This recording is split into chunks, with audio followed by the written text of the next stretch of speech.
I held my hand out, ready to greet the new CEO. It was a simple gesture, but that was all it took for the chairman to decide I didn't belong at his table. He didn't look at my face. He looked at my hand, then at the cardboard box tucked under my arm. The cameras were already rolling, red lights on, streaming live to investors around the world. I stepped up beside his chair and extended my hand. Before the new CEO could even react, the chairman turned his head. He looked at the box, then at me, and scoffed right into his lapel microphone. I don't need to introduce myself to the delivery staff. The laughter in the room was immediate. He thought it was a power move. He didn't realize he had just cost himself $4.8 billion. Stop scrolling for a second. Have you ever been underestimated just because of how you looked or what you were holding? Drop a yes in the comments and tell me where you are watching from. I want to see who is part of the squad that knows exactly how that feels. I didn't turn around. I didn't apologize for the interruption or scurry out the door like they expected. Instead, I walked past the row of junior executives who were still covering their smiles. I walked all the way to the far end of the table, to the empty, high-backed leather chair directly opposite Richard. I pulled it out. The sound of the heavy legs scraping against the marble floor echoed in the silence like a gunshot. Then, I sat down. I placed the cardboard box on the polished mahogany surface. It looked ridiculous there, a brown, battered package sitting amidst crystal water pitchers and platinum-plated tablets. Richard stared at me. His face went from amused to purple in the span of 3 seconds. To him, this wasn't just a breach of protocol, it was an insult. In his world, women carrying boxes stood by the door. They waited for signatures. They didn't take a seat at the table. I could see the veins pulsing in his neck. He was waiting for me to realize my mistake, to crumble under the weight of his glare. But I wasn't looking at him. I was running a diagnostic. You see, I could have corrected him the second he made that joke. I could have said my name and watched the color drain from his face immediately. But I didn't. I stayed silent for a reason. I call it the silent assessment. In my line of work, everyone is charming when they know who you are. Everyone respects the checkbook. But if you want to know the true character of a leadership team, you have to let them think you are nobody. You have to let the cruelty hang in the air for 30 seconds and see who breathes it in and who chokes on it. I needed to see if this was just one arrogant man, or if the rot went all the way to the bone. I turned my gaze to Tyler. He was the incoming CEO, the 32-year-old wunderkind they had hired to modernize the company's image. He was sitting 2 seats away. I looked him dead in the eye. I gave him a window. A tiny 5-second window to be a human being. All he had to do was say, "That's not necessary, Richard," or even just, "Excuse me, miss, can we help you?" Any sign of basic decency would have saved this deal. Tyler looked at me. He saw the expectation in my eyes. Then, he looked at Richard. He saw the anger, and he made his choice. He looked down at his tablet, pretending to read a spreadsheet, shrinking into his suit. He chose complicity. He chose to let the delivery girl be humiliated, because he was terrified of the man signing his bonus checks. That was the data point I needed. The test was over. They had all failed. I leaned back in the chair, crossed my arms, and waited for the explosion. It didn't take long. Richard slammed his hand on the table, rattling the water glasses. He leaned into his microphone, his voice dripping with that specific kind of rage that wealthy men get when the world stops obeying them. He looked at security standing by the door and snapped his fingers. If Richard had stopped yelling for just 1 second, if he had actually looked at my hands resting on his table, he might have noticed something. His hands were soft, manicured, lotion softened from years of shaking hands and signing documents other people wrote. My hands have calluses. There is a permanent ridge on my middle finger from holding a stylus for 18 hours a day. There are tiny, faint scars from building my own server racks when I couldn't afford to pay a technician. They see a woman in a denim jacket holding a box, and they see a servant. They don't see the architect. They don't know that I didn't inherit my seat at the table. I built the table. I dropped out of MIT at 19 not because it was too hard, but because it was too slow. I spent the next decade in a windowless basement that smelled like ozone and stale coffee, writing the code that would eventually become the backbone of Vantage Point Capital. I didn't build my empire on family connections or golf course favors. I built it on zeros and ones. I built it on being smarter, faster, and harder working than the men who dismissed me. And right now, Ether Dynamics needed that hard work desperately. To the public, they were the titans of the tech world. To me, they were a math problem that was about to divide by zero. They had over-leveraged themselves on a flashy acquisition of a rival firm, bleeding cash at a rate that would make a government jealous. They were insolvent. Dead in the water. The only thing keeping the lights on, the only thing keeping the stock from crashing to zero, was the $4.8 billion Series E funding round I was there to sign. I was their lifeline. I was the oxygen in the room. And Richard was trying to have me thrown out by security. But I hadn't walked into this room blind. I knew exactly who Richard was. My analysts had flagged him months ago as a liability, a man whose ego wrote checks his company couldn't cash. That was why, deep in the dense legal language of the term sheet, on page 42, paragraph 7, I had inserted a very specific weapon. We called it the moral turpitude clause. Usually, these clauses are boilerplate, vague language about criminal convictions, but I had rewritten this one. I made it specific. It stated that, if the company leadership demonstrated gross negligence of character or created reputational risk during the closing process, the lead investor had the unilateral right to withdraw funding immediately. No penalties, no exit fees, just a clean break. I didn't put it there as a formality. I put it there as a trap. I wanted to see if Richard could hold it together for 1 hour. I wanted to see if he could value his company more than his own arrogance. I sat there, watching him point his finger at the door, and I realized he wasn't just failing the test, he was proving that my data was right. He was a liability. And in my world, you don't fund liabilities, you liquidate them. Get this girl out of here. Richard's voice cracked like a whip across the room. He didn't even look at me when he said it. He was looking at the 2 security guards stationed by the double doors, snapping his fingers in the air as if he were summoning a waiter at a busy restaurant. We have serious business to discuss, and I don't have time for lost couriers. The guards hesitated. Just for a fraction of a second, they were trained to read rooms, and something about the way I was sitting completely still, completely at ease in a chair that cost more than their cars made them pause. But Richard was the chairman. He was the man who signed the paychecks. So, they started moving toward me. Richard turned back to the table, adjusting his silk tie, smoothing out the annoyance on his face. He leaned toward the microphone, putting on his best statesman voice for the thousands of investors watching the live stream. Apologies for the interruption, everyone. It seems security is a bit lax today. We'll have that handled. He gestured vaguely at me, at my denim jacket, at the box on the table. Honestly, you'd think the delivery staff would know the dress code by now. Or at least how to read a "Do Not Disturb" sign. A ripple of laughter went around the table. It wasn't genuine laughter. It was the nervous, oily sound of people desperate to stay on the good side of a bully.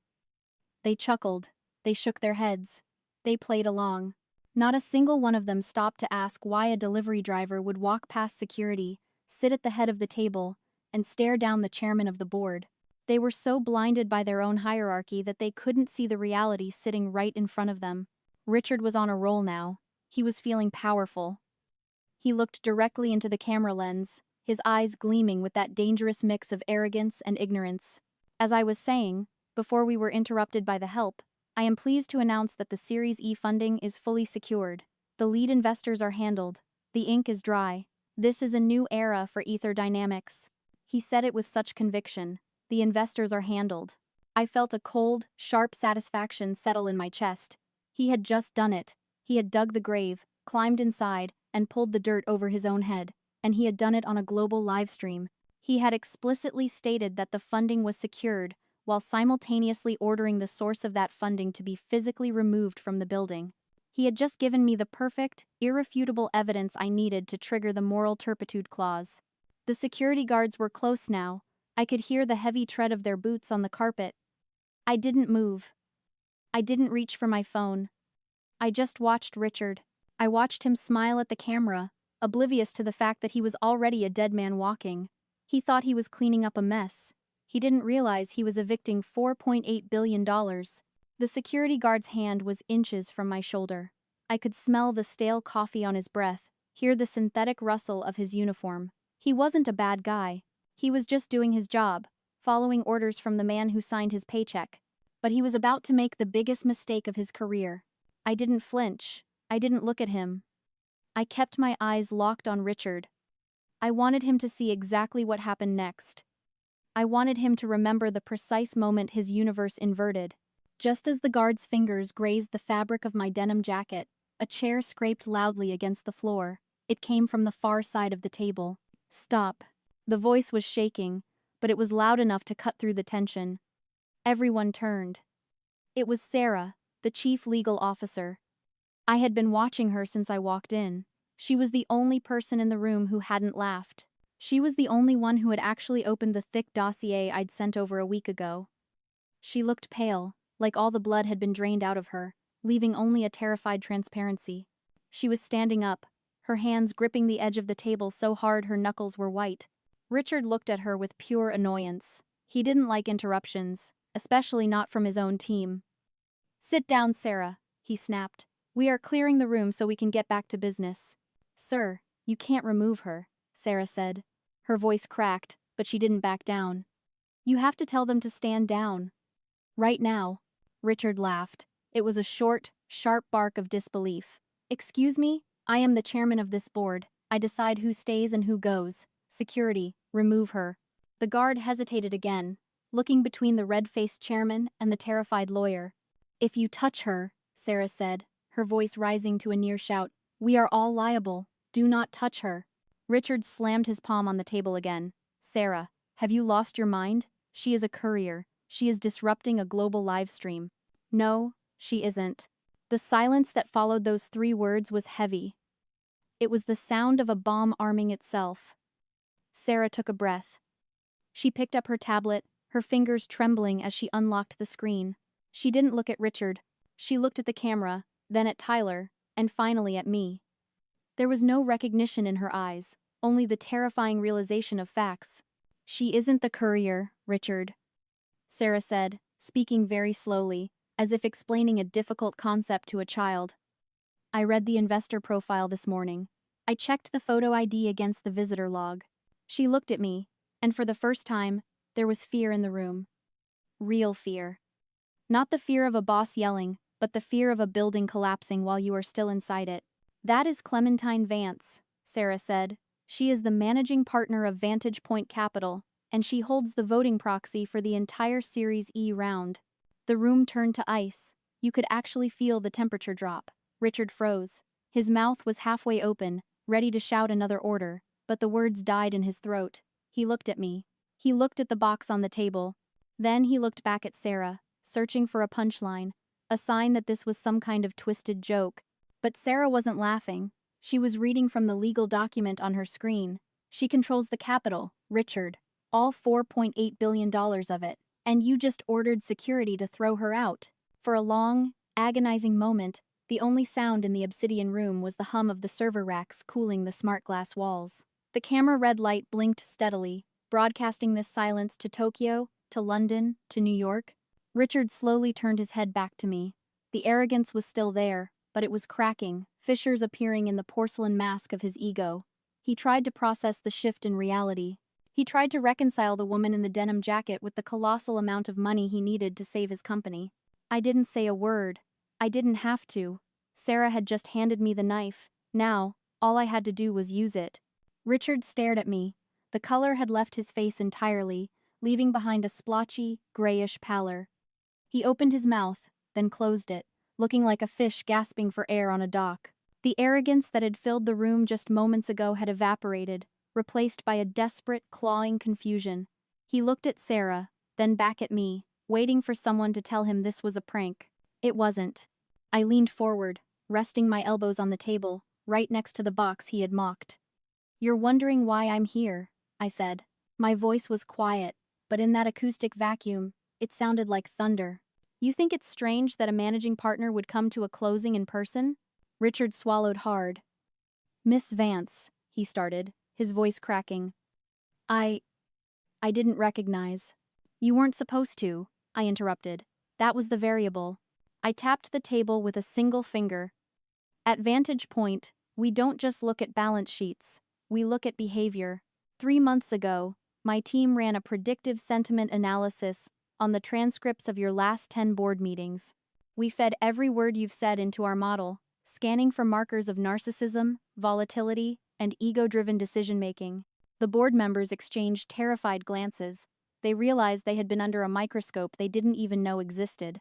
The algorithm flagged you as a critical risk, I continued, keeping my eyes pinned to his. It predicted with 94% certainty that you would self-destruct this deal through a dominance display within the first hour of negotiations. My partners wanted to pull out weeks ago, but I wanted to verify the data. I stood up slowly. I came here today to see if the machine was wrong. I gave you a prop, a box, and a subordinate role to see if you could prioritize your company over your ego. I shook my head slightly. You didn't just fail the test, Richard. You broke the model. You didn't wait an hour. You did it in 5 minutes. Richard scrambled out of his chair. He practically ran around the table, hand extended, sweat beading on his forehead. Clementine, please. It was a misunderstanding. The stress of the merger. Surely we can start over. Let me properly welcome you. He reached for my hand, the same hand he had refused to touch 5 minutes ago. I didn't pull away. I just let his hand hang there in the empty air, unacknowledged. I looked at him, really looked at him, and I realized something profound. It is a concept I call the mirage of title-based power. We spend our lives intimidated by men like Richard. We see the corner office, the Italian suit, the platinum cufflinks, and we mistake those things for strength. We think the title chairman makes them giants. But it is an illusion. Richard wasn't powerful. He was just positioned. His power was entirely extrinsic. It came from the chair he sat in, the building he occupied, and the capital he managed. Take those away, and he was just an insecure man terrified of being small. My power was intrinsic. It lived in my code, in my strategy, in the capital I controlled. I could walk out of this room in a t-shirt and jeans and I would still be a titan. He would just be unemployed. The moment he realized the money was leaving, the mirage flickered and died. He wasn't a chairman anymore. He was a beggar in a bespoke suit. Sit down, Richard, I said. He froze. I reached into my pocket and pulled out my phone. The screen lit up with a biometric scan. I opened the secure banking app. The transfer was queued, waiting for a final biosignature. $4.8 billion. It was a number so large it felt abstract, but the button to cancel it was very real. The moral turpitude clause, I said, my thumb hovering over the screen. Subsection D, reputational harm caused by executive leadership on a public broadcast. Wait! Richard screamed. Don't! I don't need to introduce myself to the delivery staff, I quoted back to him. I pressed the button. Authorization confirmed. Transfer cancelled. The haptic feedback on my phone buzzed against my thumb. A split second later, a chorus of chimes and vibrations erupted around the table, as every phone in the room received the same alert from the banking syndicate. The deal was dead. I looked at the stock ticker on the wall. It hadn't updated yet. It had about 30 seconds before the market reacted to the filing we had just automated. You just killed the company, Tyler whispered, staring at his phone. No, I said, picking up my box. I just stopped life support on a corpse. The red numbers on the wall were mesmerizing. It started as a tick, a slight dip in the pre-market trading, and then it became a landslide. Aether Dynamics wasn't just losing value, it was bleeding out. The phones in the room weren't just buzzing anymore, they were screaming. Assistants were rushing in, faces pale, whispering urgent messages to board members who were already frantically typing on their devices. I watched the cannibalization happen in real time. It took less than 60 seconds for the board to turn on Richard. 5 minutes ago, they were laughing at his jokes, enabling his bullying. Now, they looked at him like he was a contagion. I saw the lead independent director lean over to Sarah, whispering furiously, pointing at Richard. They were already drafting the press release for his resignation. They were already calculating how to cut the limb to save the body.